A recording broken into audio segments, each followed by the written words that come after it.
Voy, ana kuyovim ham kelib qoldilar. Assalomu alaykum. Va alaykum assalom. Salom, xush kelibsiz. Assalomu alaykum. Shu gilamni biza tanlab qo'ygandik. Sizga yoqdimi?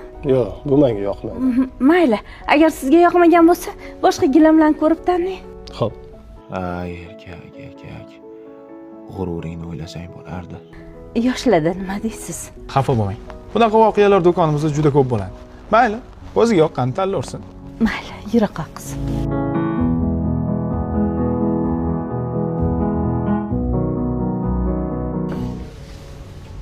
Shunisi yoqdi. Shuni olamiz. Yaxshi. Yoqqan bo'lsa, shuni olamiz. Pulini shundan yechib olasiz. Mana bu haqiqiy o'g'il bolaning ishi bo'ldi.